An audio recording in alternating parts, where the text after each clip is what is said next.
Por desgracia, no todos los grandes talentos del fútbol italiano terminan saliendo bien y por eso hoy les voy a preguntar a Irati Prat y a José Rodríguez por estos talentos, estas promesas fallidas de la Serie A.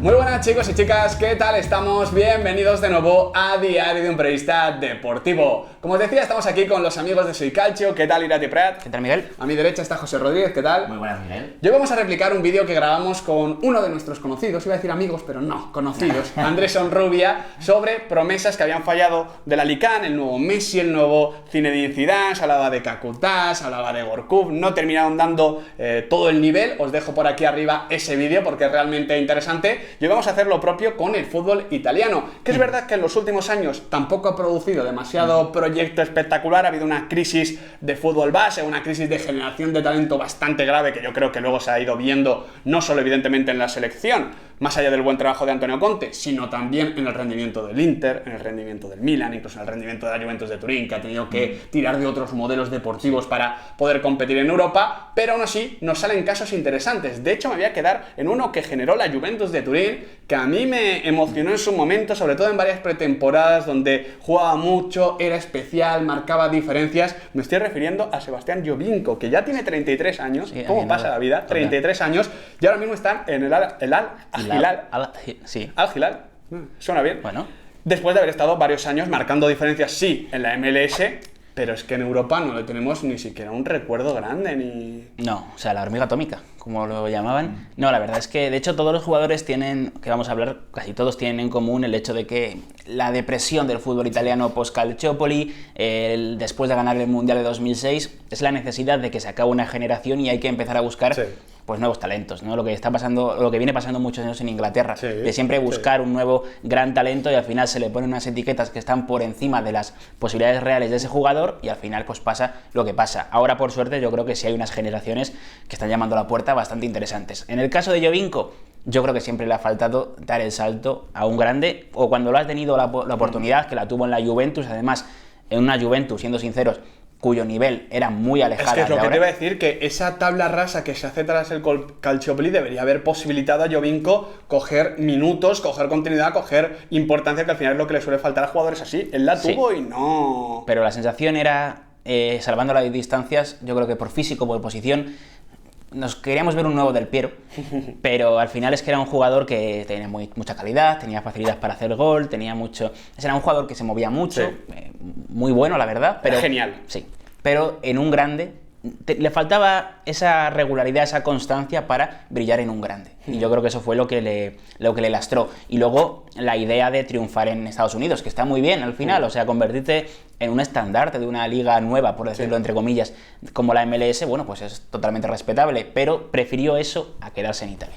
Es totalmente respetable, por supuesto, sí, pero no deja de ser un paso atrás muy evidente en el fútbol competitivo, porque Giovinco tenía ese talento de fantasista. Sí. Lo que pasa es que el fútbol ha evolucionado mucho y ya no se puede vivir a base de detalles, y tampoco los detalles de Giovinco tenían la continuidad como para permitírtelo, ¿no? Al final faltó un poquito eso, porque es verdad que su físico era muy particular, pero tenía talento suficiente como para hacer que ese físico pudiese ser competitivo, ¿no? Sí, además estábamos en un momento de irrupción en el que estábamos en el mejor momento de Messi. Claro. Estaban ya llamando a la puerta a Neymar, todavía sí que es verdad que quedaban unos años para que llegara, pero veíamos fantasía. En Europa todavía se permitía, no en el fútbol que hay ahora, que es más físico y es complicado de ver. Giovinco llega en ese momento, yo creo que era unos buenos años para triunfar. Además, tenía uno contra uno increíble, no sabías por dónde iba a salir, si por izquierda, si por derecha. Era un jugador diferente. Diferente, y tenía un disparo impresionante, además tenía un gran abanico de recursos. Y yo creo que estaba pero preparado para liderar a esta Juventus. Ahora mismo, a lo mejor estaremos hablando de su momento de, sí que es verdad, bueno, un par de años antes, pero un momento de plenitud, de madurez completa, pero es que se quedó fuera, se quedó en el camino. Vamos a un siguiente talento que se nos ha quedado también cortísimo, aunque parecía que iba a ser, como tú me dijiste, el Maldini del Inter. Sí, Santón. O el Facchetti 2.0 del Inter. 29 años, está en la Roma y de Santón... Y no sabemos qué hace ahí todavía. A ver, el caso de Santón es que es un jugador muy extraño, ¿no? Porque al final era un futbolista que sí, sale en un Inter que en realidad es un equipo, que lo hablaba con José mientras veníamos aquí a grabar. En el fondo, no sé si te puede asemejar a la cantera del Real Madrid. Es una cantera muy buena en Italia, que produce muchos jugadores, pero muy pocos llegan al primer equipo. O sea, al final es que es un equipo muy potente, un equipo con mucha historia, y es muy difícil. Y con muchas prisas. También, exactamente. Y es muy difícil que un jugador de la cantera tenga la paciencia para estrenarse. De hecho, lo que estamos viendo este año con Sebastiano Espósito es una paciencia incluso inusual, por decirlo de algún modo, ¿no? Pero el caso de Santón es que se le dio la oportunidad en ese Inter de Mourinho. Es verdad que no tiene una participación increíble en el No, pero no triplete, es un mal equipo para nacer.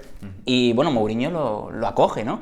Pero a partir de la marcha de Mourinho deja de contar. De hecho, entra en el intercambio con Nagatomo, con el Chesena, o sea, nos hace una idea de lo poco que contaba para Benítez en la etapa posterior, y luego finalmente pues se marcha en Newcastle y a partir de ahí ya perdimos a Santón. Sí, seguramente fue un caso de expectativas creadas por el momentum, por lo que era el Inter en esa temporada y por la situación general y por los buenos partidos iniciales, pero luego es que no ha demostrado nada. La verdad que Santón encima ha ido en una involución ofensiva terrible, porque es que ahora mismo verle arriba es prácticamente una novedad. De hecho, esta temporada en la Roma yo creo que voy a ir por un camino en el que, voy a hacer spoiler de que uno de los siguientes nombres es de Siglio, porque creo que son semejantes, ¿no? Yo creo que se han encontrado una suerte de que actualmente se necesitan jugadores como ellos. Porque, por ejemplo, el PSG de Tuchel, ¿por qué quería de Siglio? Ataca con un 3-4-1-2, bueno, diferentes sistemas, pero con defensa de 3, y uno de ellos los laterales.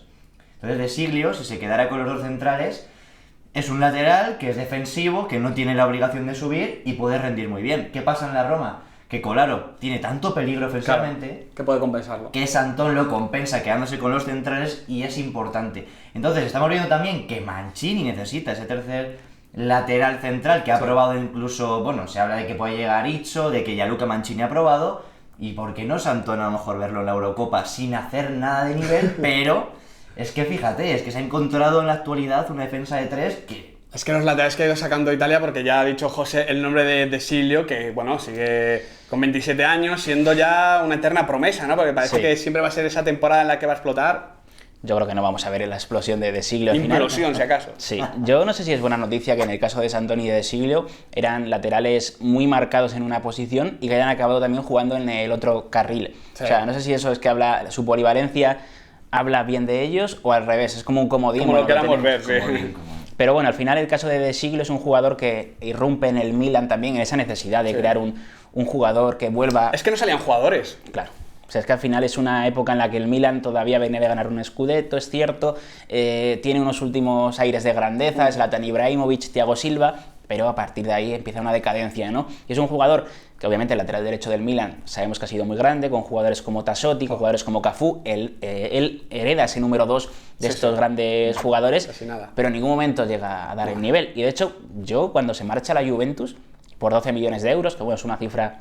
pues que está bien pagado, tampoco es mucho dinero para la Juve, pero digo, ¿qué puede pretender la Juve con este fichaje? Es que los traspasos entre Milan, Inter y Juve muchas veces son rarísimos, porque los buenos jugadores se van, incluso gratis, caso mítico de Andrea Pirlo, incluso casos es que hay muchos jugadores así. Sí, muchos jugadores también pasan por los tres. Seedorf, pero luego los que no son tan buenos cuestan una pasta que a mí me deja roto. Siguiente nombre, Matías Destro, que sigue en Genoa, que está con 28 años y muchos que también tuvo ese momentum marcando goles, pero luego... Sí, es que parte también tiene común con David Santón, sale de la cantera del Inter, se pagan 6 millones por él, y es que al fin y al cabo ya ilusionaba porque no tenía sitio por Eto'o, lo comentaba antes con Irati, no tenía sitio con Eto'o, con Diego Milito y compañía. Sí. Balotelli incluso también, que ha salido antes que él. Cierto, entonces luego llega, sí que es verdad que al Genoa se termina lesionando en la segunda vuelta, pero se le da otra vez una segunda oportunidad en el Siena, se sale, certifica la permanencia para el Siena, y en la Roma tiene una temporada buena, pero ha desaparecido totalmente. De hecho, se va al Bolonia cobrando un pastizal, y lo que les ha costado quitárselo de encima es increíble. La verdad que Matías Destro, pues hay entrenadores que siempre llegan, intentan apostar por él para volver a esa versión que había animado, pero no, es que nadie lo consigue. Es un poco el peligro que puede sufrir Patrick Cutrone, ¿no? Pues sí, quieras que no, a ver, sí, totalmente, o sea, al final es... Tampoco hay que ser negativos, ¿no? Pero, hombre... Es que estamos siendo negativos con Cutrone, hizo muy buen primer partido con la Fiore, pero últimamente está flojete. A ver, el caso de Destro es que al final es un jugador, un delantero bastante normal, con un salario de estrella, ¿no? Entonces al final es muy difícil colocarlo en sitios. Yo creo que también marca mucho su carrera el hecho de que estuviera en una Roma que sí pero no, y que llegara a estar cedido en el Milan, ¿no? En un Milan que buscaba otra vez... Fue rarísimo.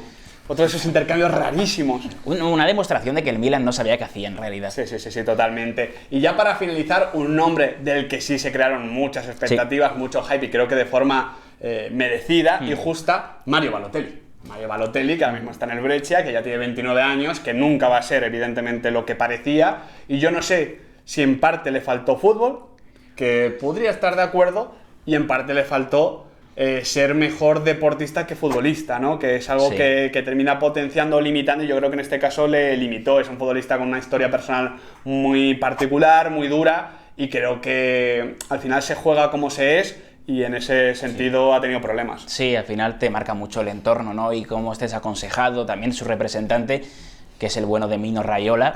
Pues, el bueno. Sí, por decir una cosa, un adjetivo El tío normal. Gilito.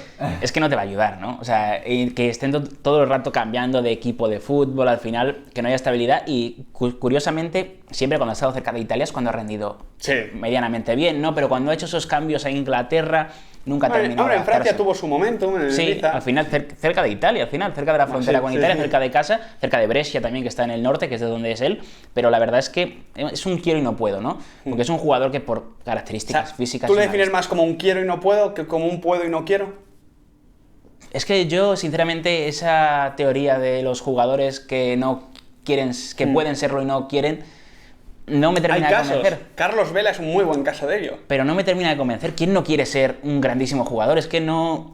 Pero yo creo que hay diferencia entre querer en minúsculas y desear en mayúsculas, ¿no? Y yo creo que Mario Balotelli a lo mejor quiere en el minuto 1 del partido. Y ya se ha cansado. Claro, pero toca hacerlo antes y a lo mejor en el minuto 10 ya... Sí, yo creo que su cabeza le ha jugado muy malas pasadas, ¿no? Lo hemos visto en muchos partidos en los que ha perdido totalmente la concentración, momentos de la temporada en los que ha desaparecido, otros momentos en los que ha sido el mejor jugador del equipo sin ninguna duda, pero qué pena, porque al final es que su reacción en el Inter es tan buena, es un jugador que llama tanto la atención. Tan diferente. Y es que, de hecho, su temporada en el triplete, él es importante. Hablábamos de Santón, hablábamos de Destro, que no habían tenido oportunidades de demostrar grandes cosas ahí, pero él sí, él es muy importante. De hecho, sí, también el macedonio. Y recuerdo una muy buena Eurocopa de, creo que es la 2012. Sí, la que pierden con España, 2012, sí. 2012, muy buena, de Mario Balotelli, jugando en puntas, marcando cuadraditos y jugando realmente bien. Yo, José, a Mario Balotelli siempre le voy a recordar, creo que todos, por esa camiseta de Why Always Me, porque creo que es que le describe a la perfección, ¿no? Esa sensación de ¿por qué siempre yo? ¿Por qué siempre tú? Pues Mario, tienes tú la respuesta, ¿no? Es que no ha habido evolución. Yo creo que en su fútbol sí que hay evolución. Sí que es verdad que de más a menos, por lo que comentábamos de esa erupción en el Inter, pero su cabeza siempre ha sido la misma. Es que no hemos visto ningún cambio, ningún momento exacto, ni reencauzar su carrera, ni parece que alguien a su alrededor lo intente. Entonces, yo creo que ese de fútbol iba muy sobrado. Yo se lo he visto muy completo en muchas fases del juego. Y a ver, sí que es verdad que ahora está en el Brescia, pero es que se pelea él solo contra 2, 3 centrales y lo hace bien. Pero... Y en el Niza yo le vi a un nivel, la verdad, que es realmente alto. Yo creo que sí que futbolísticamente está bien, pero es que faltan muchas cosas. No sé, yo creo que eso realmente hay que acercarse más a él para saber qué le pasa, porque es que...